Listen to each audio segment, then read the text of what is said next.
Hello friends, welcome back. Today in this video we discuss an aneuploidy abnormality.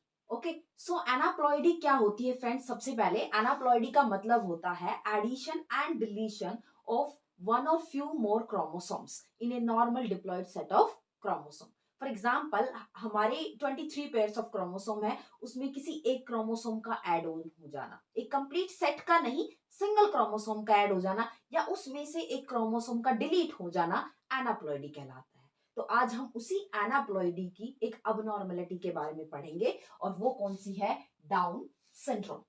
इस down syndrome को हम दूसरा नाम देते हैं 21 ट्रायासोमी।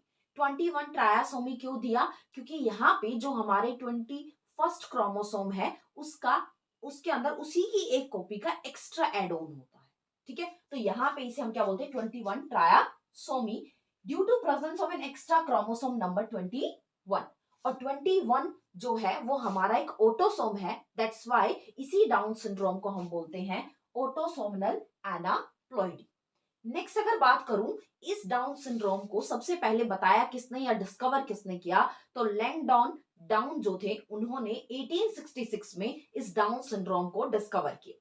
सो अब अगर हम आए तो डाउन सिंड्रोम वाले जो पर्सन है उनको हम वो हमें कैसे दिखाई देते हैं उसकी बातें करें अगर हम, तो सबसे पहले अगर मैं बात करूं वो हमें हाइट में छोटे दिखाई देंगे। ठीक है, स्मॉल सैचुरेटेड है और दूसरा विद स्मॉल राउंड हेड, और उनका जो सर है वो छोटा और राउंडेड शेप में दिखाई देगा हमें।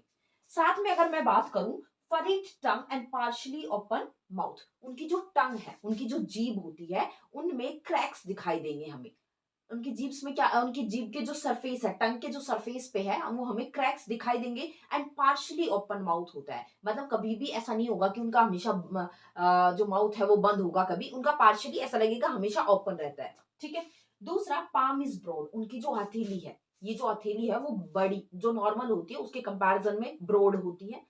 साथ में यहाँ पे क्रीज दिखाई देती है, जैसे हमारे यहाँ पे कुल मिला के 3 क्रीज दिखाई देती है। ठीक है, बट उनकी ये तीनों मिलके एक क्रीज दिखाई देगी। तो palm with characteristics palm crease. ठीक है, नॉर्मल है बट डाउन सिंड्रोम वाले पर्सन में ये दिखाई देती है। इसके बाद बात करें physical psychomotor and mental development retarded. अगर ओवरऑल बात करूं तो उनका फिजिकल साइकोमोटर और उनका मेंटल डेवलपमेंट जो है ये कम हो पाता है, तो that means physical psychomotor and mental development जो है उनका क्या होता है? रिटार्डेड होता है। क्लियर है इतनी बात? तो ये जो डाउन सिंड्रोम आज हमने पढ़ा ये ऑटोसोमल एनाप्लॉइडी का एग्जांपल है, और दूसरा नॉन मेंडलिज्म अबनॉर्मलिटी है, नॉट ए मेंडलिज्म।